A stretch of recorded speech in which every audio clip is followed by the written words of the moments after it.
Hey everybody, welcome to another episode of Purple Insider. Matthew Coller here, and this is a fans only episode. In fact, this week is going to be a lot of fans only episodes, so I'm going to need your participation because it's July 4th week and I want to keep the podcast coming. I want to keep talking about football, but I also don't want to ask other writers and analysts and former players and everything else to come on the show during July 4th when everybody's getting their vacation in. But I also want to give you something to listen to if you're traveling somewhere, if you're on a plane, if you're on a beach.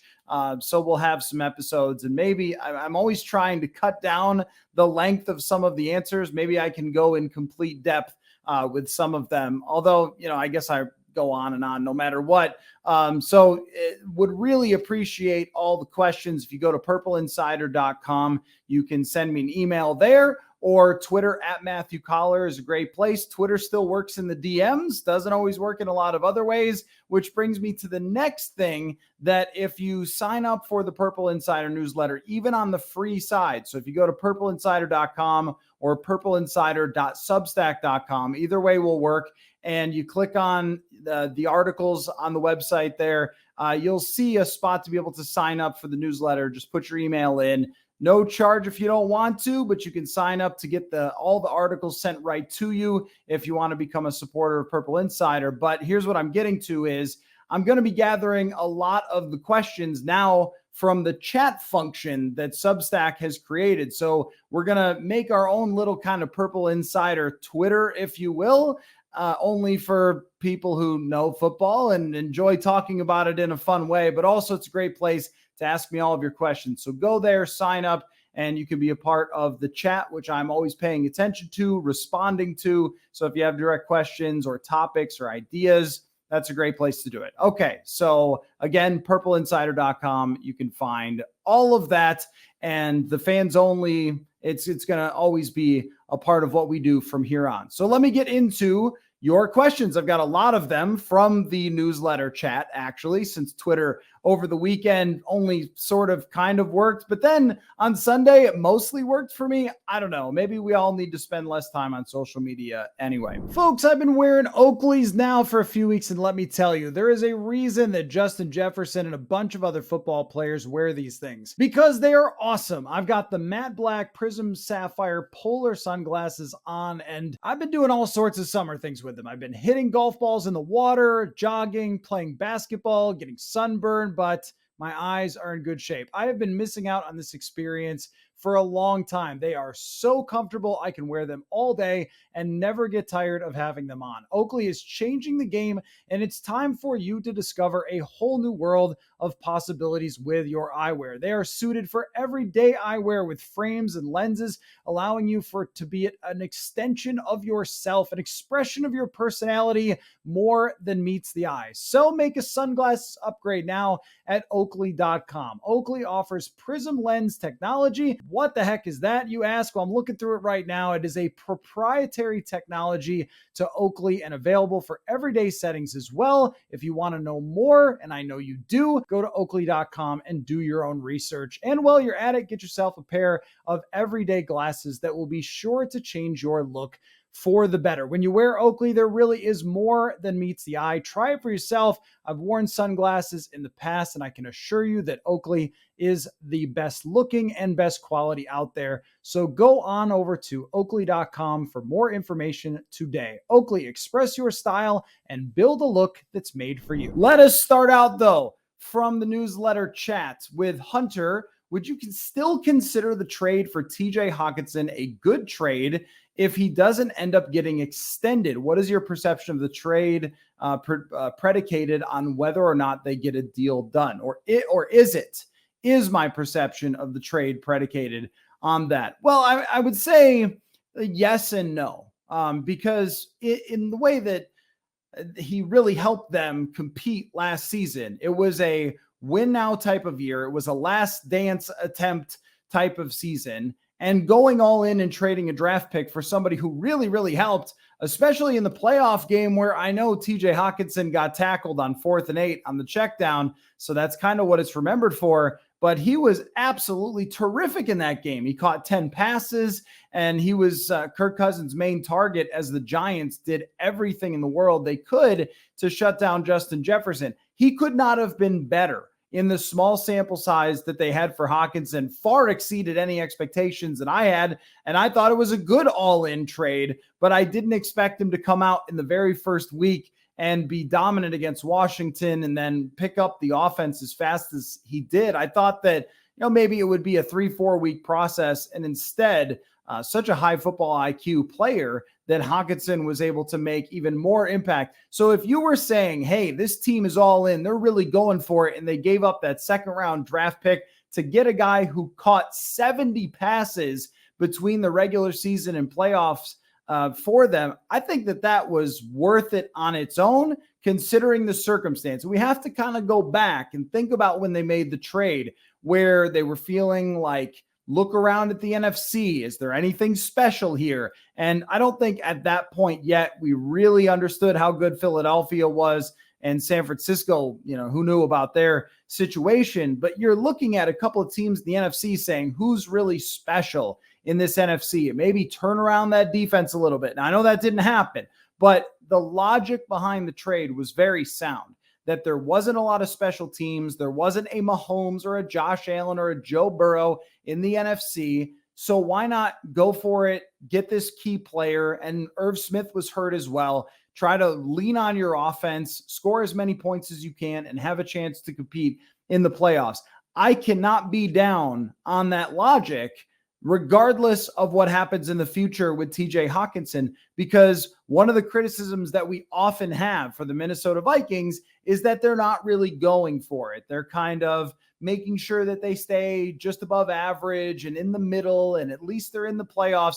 At least that was a move similar to what you would have seen the Rams go for with getting, Von Miller or something, right? We've got an opportunity. Let's take a big shot. Now, in the long run, we can look back and say they weren't able to fix the defense. In fact, it might have gotten worse as the season went along and was totally useless against the New York Giants, and it just wasn't enough. But the offense in that game still will always be remembered for the 4th and 8 check down, but kind of unfairly. I mean, more just because that's the reputation of the quarterback, but unfairly in the way that if they get one defensive stop in that game, they probably win. And they just could not get that stop over and over against Daniel Jones, Saquon Barkley, and that offense. But the offense produced behind TJ Hockenson gave them a chance to win that playoff game. So in my mind, the trade was still a success. The player came in, did a great job for you, and improved your chances to win going down the stretch and into the playoffs. You trade assets for that when you're in a situation, especially since I already think they knew they were tearing it down this offseason. When you're in that spot, all right, take that last shot, go for it. If it doesn't work out, you figure out the rest later. I will say, though, the trade is maybe a B+ with that. If you trade for TJ Hockenson, sign him to a contract extension, and he's going to catch 90 passes a year for you, which go look at how few tight ends get 100 targets. Travis Kelce, obviously. George Kittle does not always stay healthy for a full season.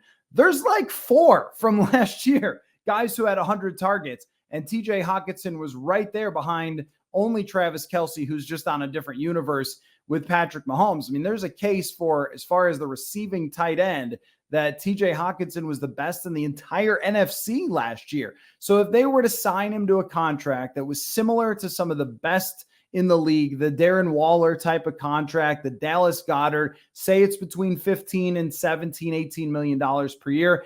It is a lot, but he is one of the best players at his position. And you guys have probably heard me talk about this before, that when you have a player who's one of the top 5 at their position, they kind of transcend that positional value, right? So if you have Eric Kendricks, he is going to be super valuable for you. If you have Harrison Smith, now those positions aren't generally thought of as being the most valuable, but it's sort of bigger than that when you have that kind of player. I don't know if I could put Hockenson quite on the George Kittle or quite on the Travis Kelce plane of tight ends, but he's close when it comes to the receiving impact. The other part of this too, for signing a long-term extension, is and it has been brought up a few times, but I think it's a smart point, and maybe there will be other questions about this. I think there might be. But just when you sign somebody who can catch a lot of passes but doesn't cost $30 million a year, as you manage the cap going forward, that's important to have a deal, basically, because he's a tight end, and tight ends just don't have the high end of the price tag, which I don't know why when it comes to Travis Kelce. But I was looking at comparable receivers, and Hunter Renfrow was making the same per year as Travis Kelce, who might be one of the top 5 to 7 tight ends in the history of football. It's a weird world, the economics of the NFL. But the Vikings can get a deal there if they're able to sign TJ Hockenson. So it goes from a B plus, hey, you did really well. This guy gave you a lot. He gave you a chance. He certainly wasn't the reason that you didn't go deeper in the playoffs. And if you sign him to an extension, it becomes an A plus trade, a second round pick for a top 5 player at his position. That's going to be a huge part of this. He is 26 years old. I mean, this could be 5. I mean, we've seen tight ends who are receiving tight ends.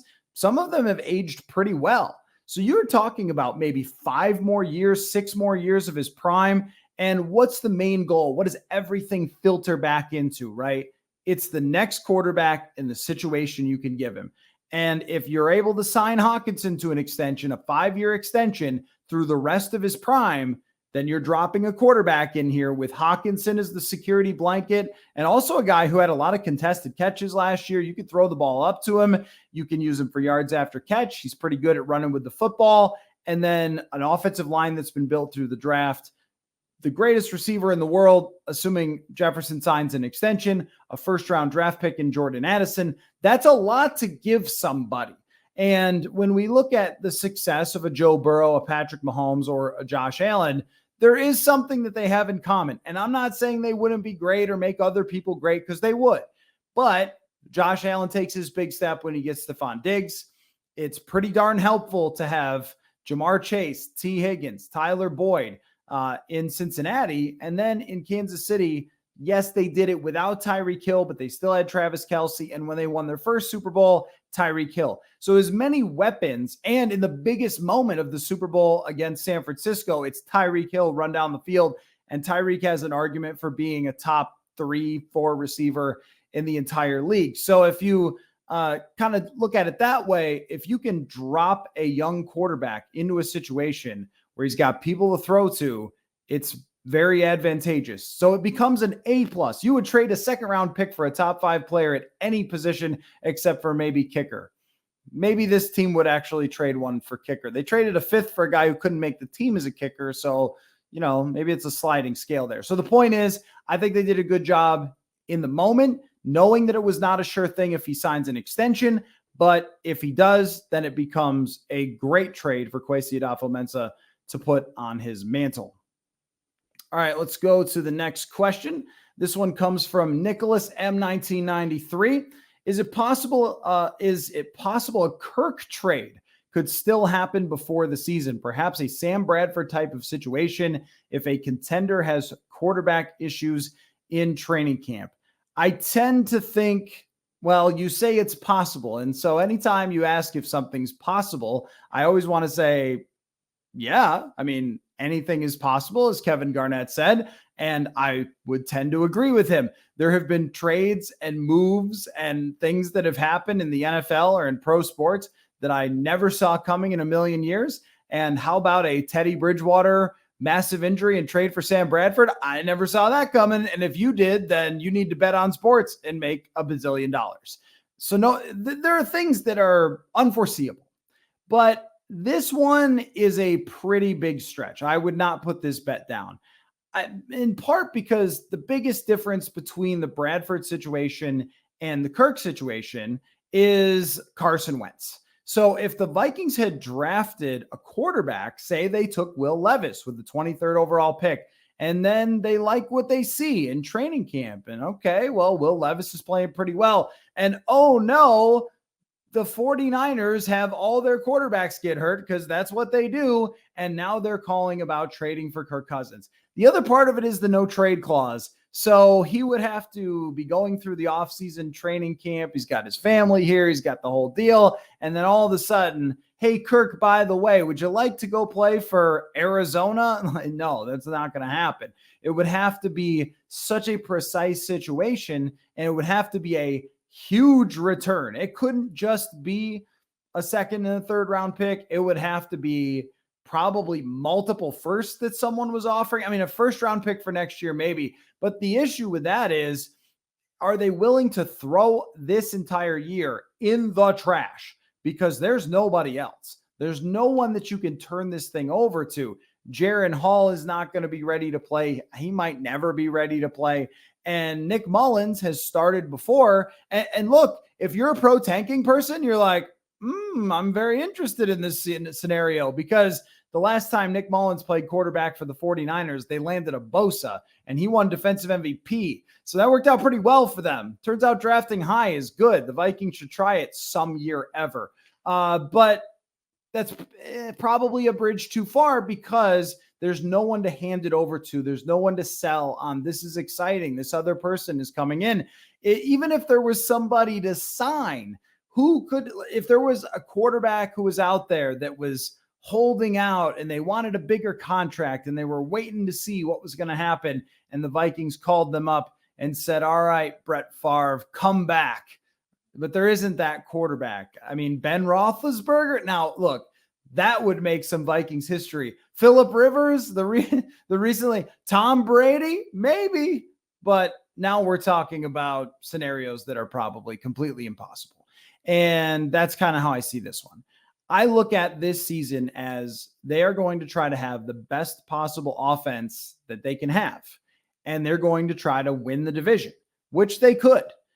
And they're going to try to get everything they can out of these young players. And I don't want to discount that possibility, because when you look at the defense, there's a lot of questions. And I think all of us are saying, I don't know.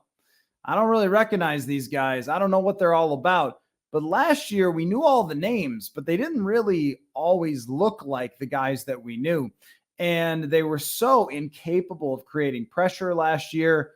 Maybe there's more pressure. Maybe the corners play better. I mean, these are all things that are, you talk about possible. When we start talking about what is possible, it's many, many scenarios. And I think they would look at it as, look, we're going to be able to score a lot of points, and we can have a lot of fun games against good teams, good quarterbacks, and beat the teams that we're supposed to beat. And we're in the playoffs. And then you never know from there. That has been kind of the ownership's view on this sort of thing. If it's me, if I'm playing a video game, if there's no accountability whatsoever, yeah, I would probably tell Justin Jefferson to, spend the year traveling Europe in a backpack and let us win 3 games and then draft Caleb Williams. But it's not Madden. It's real life. There are owners. There are reasons why you try to win. And so they're probably going to do that. But you just never know with this league what could happen. I just think that ship is probably sailed, unless the team who you are trading your quarterback to is giving you someone back. Now that I guess I couldn't completely discount if you're trading Cousins for player X. But how many situations, if we go through all the teams in the league, could we come up with anyone outside of the Trey Lance thing, anyone who they would actually take that quarterback back and feel like they could get the results? The Trey Lance thing, I guess, still not impossible. If Brock Purdy has a setback, if they're really unhappy with Trey Lance, they know what Sam Darnold is. Still, I guess so. I would not discount that. It's really the one and only scenario, but we're talking about 1% or less, probably less, that would happen now. If it was going to happen, it probably would have happened toward the earlier part of the offseason, and not after all of the hay is in the barn, after offenses have been installed. And I mean, that's how it goes, right? These off-season programs are the coaches installing their offenses. And so it's already in by the time they go to summer break. They've got a lot of stuff done, and you're supposed to come back, know what you're doing, and then start practicing it right away. It's not this real deep install process at training camp. That's really mastering it, getting the nuances, and being ready to play week 1. Does everybody want to throw that away? Again, Can't discount anything, but I think if that was your dream, it's probably gone a little bit sideways. All right, this one comes from Minnesota Guy 11. Any cap room left to sign an available pass rusher? Will they? Should they? Thanks. Appreciate the podcast. And I appreciate you, Minnesota Guy 11. Well, let's go to our trusty overthecap.com. You're not going to believe this. You're not going to believe. Everybody, just if you're driving, be prepared, because the Minnesota Vikings, after moving on from Za'Darius Smith and Dalvin Cook on overthecap.com, are ranked, let me count, 1, 2, 3, 4, 5, 6, 7, with the 8th most cap space in the NFL currently. I mean, is there fireworks going on in the background? That's not July 4th. That's the Vikings having cap space. But you know what you want to do with that cap space? You want to put that into a TJ Hockenson extension, a Justin Jefferson extension, possibly a Danielle Hunter extension, and then see where you're at. Or you're allowed to roll over cap space, which is how we get to the end of the year and we hear, well, this team's going to be a big player in free agency. They have $70 kajillion in cap space. You're like, what? How did they get that much? Well, they've been rolling it over. And, we'll get somebody who's an expert to explain why that's a thing and how it's a thing, but it's a thing. So if you're trying to prepare for next year in the salary cap, what are we all worried about? The $28 million dead cap hit for Kirk Cousins. But if you can mitigate some of that by rolling over cap space when you've never been able to do that, that might actually be better or worth more than signing a pass rusher. However, if they trade Danielle Hunter, and that will be more cap space, they could probably stand, and I'm sure maybe Brian Flores would want this pretty badly, to sign someone else. And I'll pull that up. There are, now I think Leonard Floyd did sign with someone. So I think he's off the table as the guy that made the most sense, who is still, a very good player. But, just looking down this list, and I'm sorry if any of these guys have been signed and I haven't seen it or the list isn't 100% correct, but you do have Robert Quinn. Yannick Ngakoue liked it here. Apparently he told people that later, that he enjoyed it here. So Yannick Ngakoue, Jadeveon Clowney, not sure if that's really the greatest use of your money, but if you're looking to somebody to kind of fill a role, Justin Houston has played in this type of offense for many years. Melvin Ingram has played, did I say offense? Played in this defense for a number of years. Vinny Curry plays for every single team. Jason Pierre-Paul, I don't know if he retired or he's still out there. Hey, Stephen Weatherly, it's been a while. Okay, I think I've scrolled too far when we've gotten to Stephen Weatherly, but there's a couple. There's a couple of players who could give you 600 snaps, 5-6 sacks, a handful of pressures, and not have to put it all on just the edge rushers who are here, like Patrick Jones and DJ Wanham. Although I don't think that's a terrible idea. If DJ Wanham, Patrick Jones, and Marcus Davenport, if those are the guys that are getting all the playing time, then that's okay. But you probably do need to sign someone else if you move on from Danielle Hunter, because if any of those guys get hurt, now we're talking Luigi Villain and whoever is on the street to pick up, or the practice squad, or Andre Carter might be an interesting name, but I don't think he's ready to play right now. And then you're just asking him to kind of go get whipped a little bit in the first year. I don't know how that really helps someone's progress to just be really far behind and not be able to keep up. Maybe we'll see something different during training camp, but that's often how it would go with undrafted free agents, that there's a real progress to that you have to make from year to year if you're ever going to have a chance. So throwing someone in too soon, I think, can really hurt them. Point just being that, yes, if they trade away Danielle Hunter, then they should sign another edge rusher. If they don't, then don't. Davenport, Wanham, Patrick Jones, let's see it. Andre Carter, Luigi Villain, let's see it. Let's see who's going to be here for the future. And I don't have any problem with that, but you're going to need a body, and you're going to have a ton of cap space. So you might as well bring in a Justin Houston or Melvin Ingram. And I feel like Ingram's been good for a few years and nobody seems to want to keep him. All right. Next question comes from David. Who are a few players you've covered or met that have gone on in retirement to do something interesting? Alan Page comes to mind, but not everyone can become a state Supreme Court judge. Certainly Alan Page is the GOAT when it comes to what you did after playing football. Off the top of my head, players that I covered is an interesting one, because, Terrence Newman initially joined the coaching staff. He retired and became a coach, but I think that life was a little more intense than he wanted in retirement and decided that, that he wasn't going to do that. Our guy, Jeremiah Searles, who comes on the show, and if you missed his random old game going through the game against Chicago and Green Bay from 2017, Jeremiah has made a fantastic career as a broadcaster. He was on the Nebraska broadcast. He was doing sideline for Nebraska football on their radio side. He's obviously doing this show, a huge accomplishment for him, but even bigger, he's training offensive linemen. He's become a player agent. So, he's had a really fascinating post-career.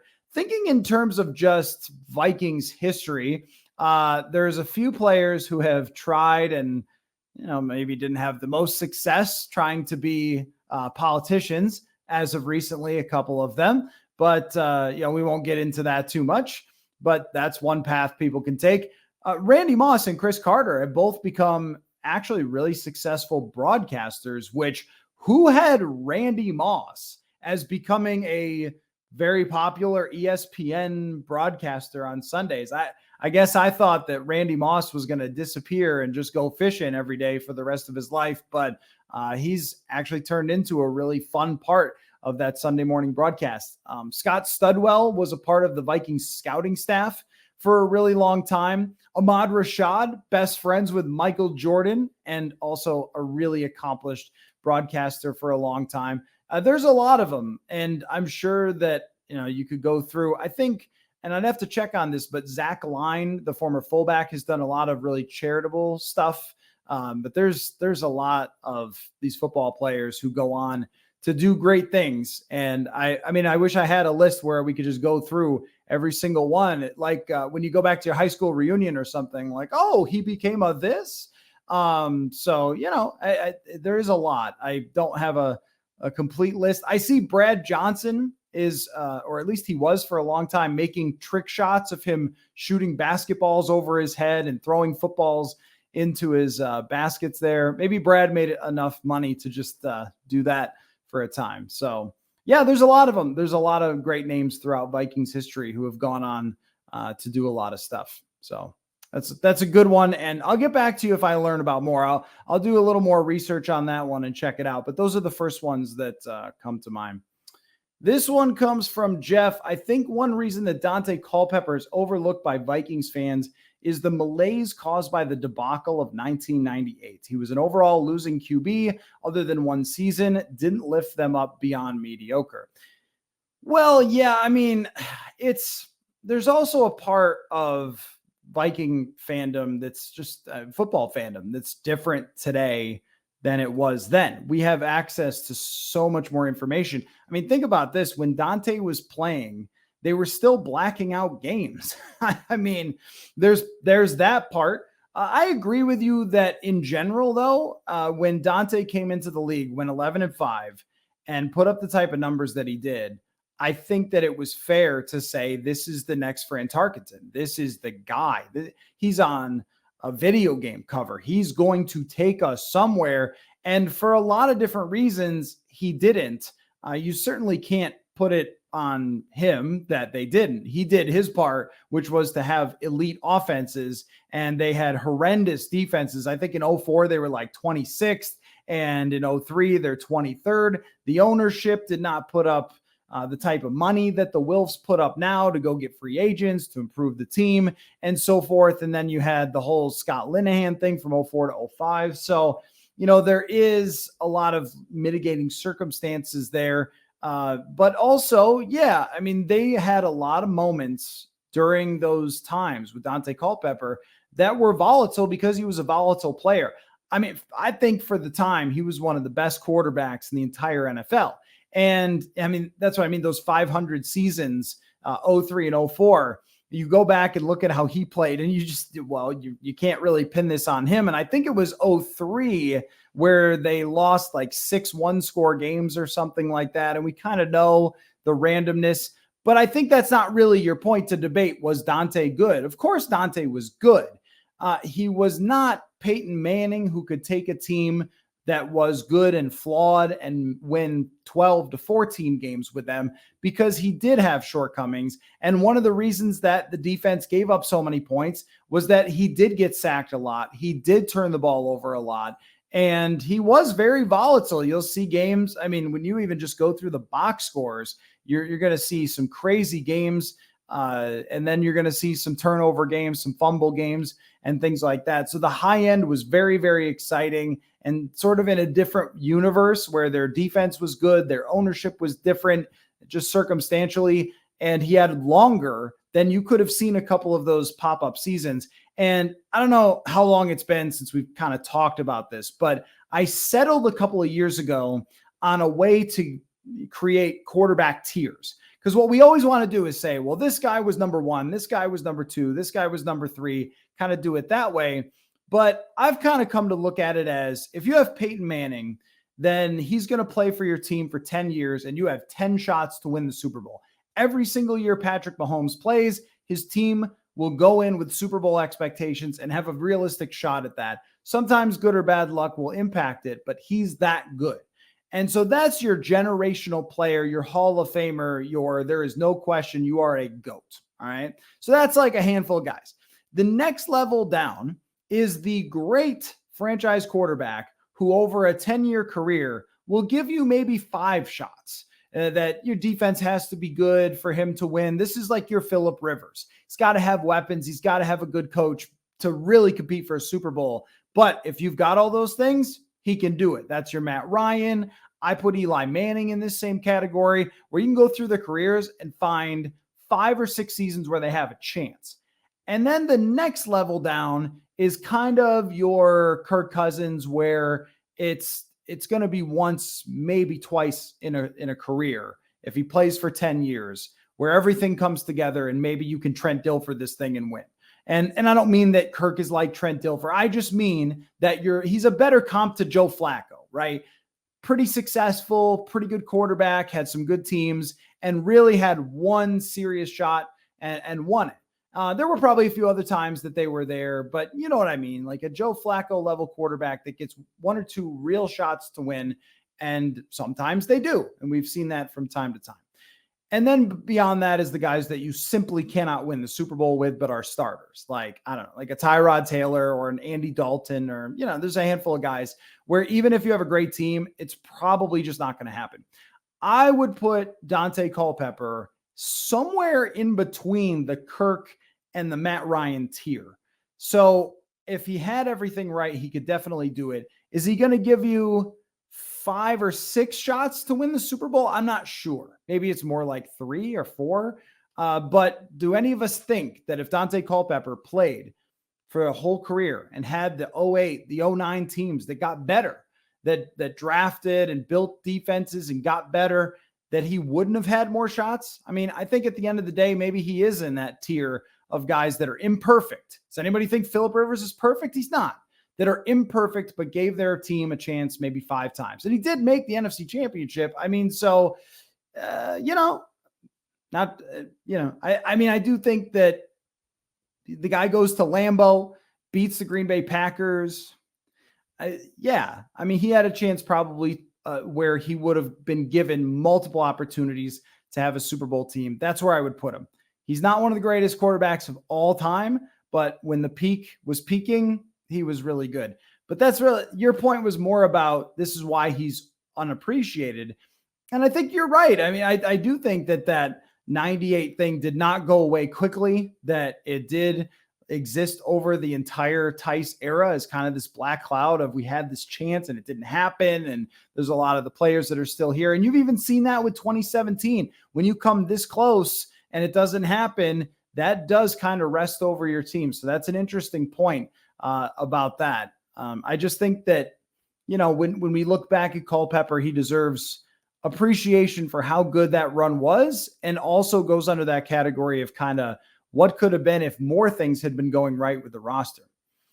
All right, next question from James. What is an extension for Darisaw likely to look like? And is he good enough to get that after 3 years or more years out? Well, yes, he's definitely good enough to get it after this year, because if this year goes like last year, then Christian Darrisaw is one of the best, not just left tackles, but best and most valuable players in the NFL. And you can't just do it once. You have to do it year after year to be the best.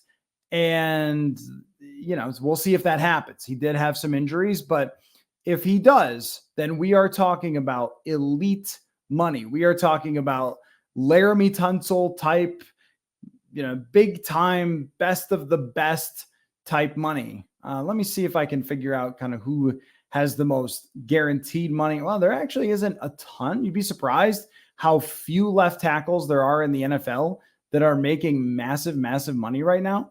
But Laramie Tunsil is around 25 mil. And that's where I would put him. It'll probably be something like a 5-year 125 with 50 to 60, 70 guaranteed. It's going to be a lot. It's going to be big, big money, because when you get a left tackle of this caliber, you give him all the dollars. It has a trickle down effect that, unless your interior is one of the worst in the league, which it has been, usually there's a really big impact to be able to put one guy on an island. And for their future, that's what they're going to hope to do, is either see these younger guys progress, or they're going to replace them with veteran players and take full advantage of that. But there is a major impact of, hey, this week you've got Myles Garrett, but that's okay. Hey, this week you're going to face whatever guy, Von Miller. That's okay, because this guy can slow him down. Brian Burns. That's okay. This guy can slow him down. There's really something to that. And he plays such a big role in the next quarterback. What would make a quarterback feel better than having the best left tackle in the NFL, or whatever, top 5 left tackle in the NFL? So yeah, I think after this year, they'll be pretty confident in saying his pedigree, his talent, this isn't a small sample size thing. This isn't random. He's going to show up and be great year after year, and that they'll sign him to an extension. But he has to do it again this year. There can't be this, oh, well, okay, he was really great and then he kind of fell off. But yeah, I think that he's in that line. Doesn't seem like a player that doesn't care. Watching him last year and the way that he took that huge step, I think it really said something about him, because his first year was very rocky. Came in with the injury and he had to just be thrown into the fire. I thought he did well with that. But then when he came back, and every practice, he was just looking dialed in and competing. I think that's really a reflection of who he is. I think he's going to be a great player for a long time. So yeah, they're going to sign him, and it's going to be a lot of money probably after next year. I don't know that there's going to be the same type of debates that go on like Justin Jefferson. It's probably a little less complicated. It's like, this is what you came for. You came to become one of the best and one of the highest paid. This one comes from Rat Trappin on Twitter. I think more people should be advocating, if not all in, for a Hawkinson extension. It's a no-brainer when you combine the salary cap cost relative to the same price as a receiver. So yeah, this is what I started to touch on at the beginning of the show, but just to flesh that out a little bit more, when you compare the receiver prices, and I'll pull this up right now since I have overthecap.com up here, the receiver prices, when you look at per year, so how much these guys get. Oh, actually, you know what? I was in the wrong spot. I was in free agency when I was talking about left tackles. I can get a few more here. Okay. Anyway, no, we won't worry about that. Yeah, but there are, just when it comes to tackles, 25 looks like it's kind of the number. So anyway, well, let me circle back though and click on tight ends versus wide receivers. So when we look at wide receivers per year, there's a lot of guys who are getting huge, huge, huge money. And we're talking about $30 million is where they're pushing.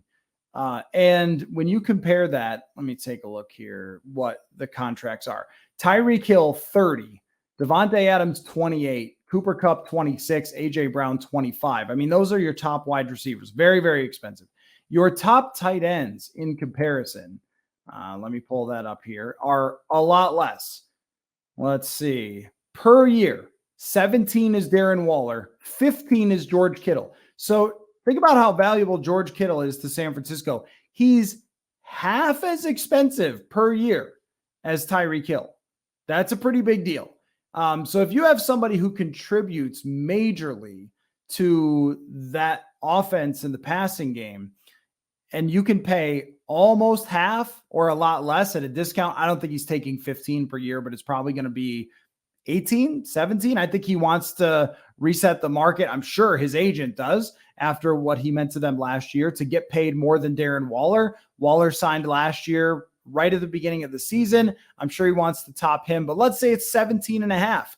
Compare that to Tyreek Hill. But here's the other way to look at that is, so even if we say, all right, well, there's a reason for that. It's that receivers are more valuable because they go downfield. And I agree with that. But when we look at wide receivers and we scroll down a little bit, so not 20 million, but we go to 16, 17 million, and we find a little over 10. Let's go over 10. And we find your Valdez-Scantling, your Corey Davis, your Curtis Samuel, Michael Gallup, Hunter Renfrow. I mean, look at what Odell Beckham got, $15 million, and the guy hasn't even played in a long time. Christian Kirk, $18 million. Deontay Johnson, $18.3. These guys, relative to the top players at their position, are, well, down the list for talent, and yet still making more than the best tight end in the league. That's kind of the hack that they could get here, the salary cap hack, where he's going to contribute just as much as some of those receivers, except for at a better price. So yes, there should be advocating for a TJ Hockenson extension. No doubt about that. Yeah, but I appreciate that. Yeah, that's just that's rat trap and paying attention to the salary cap and finding this kind of pocket there. And I think that it won't be long before tight ends start to catch up. But I guess we've been saying that for quite some time, and it hasn't happened. Jimmy Graham was fighting that fight a while back, and it never really came to be. All right, this one comes from Matthew. Now that you survived the Taylor Swift concert, didn't survive, had a lot of fun. It was a good time. What sorts of things do you plan on doing during the weeks before training camp kicks in? Any trips or some ball? Well, definitely playing some golf. Weather has been great, crazy hot, which works for me. Excuse me. Yeah, so definitely some basketball, some golf. I'm trying to get outside as much as I can. The other thing is that, I'm also going to move, which if you've noticed, if you've watched on YouTube at all, my background is kind of empty. Just a couple of, soda stick posters taped to the wall. Well, there's a reason for that, because I'm moving and hopefully creating a cool podcast studio. That'll be a lot of fun, but also a lot of work. If any of you have moved, I shouldn't have used the word fun.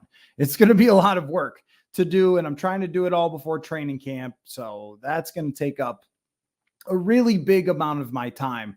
But, trying to get in maybe a show or two before training camp starts and just make the most of the summer every day when it's still nice out. My life doesn't end with training camp. It's kind of typical workflow after that. And I could still have some fun and go kayaking or whatever, but it does kind of, flip that switch from us just hanging out here, chatting, talking about whatever to, all right, it's time to fight over wide receiver 4, baby. That's what happens. So anyway, but very typical stuff. Nothing special. I always say that you guys are totally free to ask questions about what I do, what I like, things like that. But unfortunately, I just am not that interesting with some of my responses. Like, well, what are you going to do in these last few weeks of your life before training camp kicks in? Like, I don't know. Same stuff I do every day, Pinky, if you get the reference. Anyway, thanks again to everybody for these great questions. Really fun episode. And again, that Purple Insider newsletter, purpleinsider.com. Just click any of the articles. It'll take you there. You could sign up for free. You can also sign up for the paid side and get every article sent to you every day, basically, especially for training camp, a really good investment.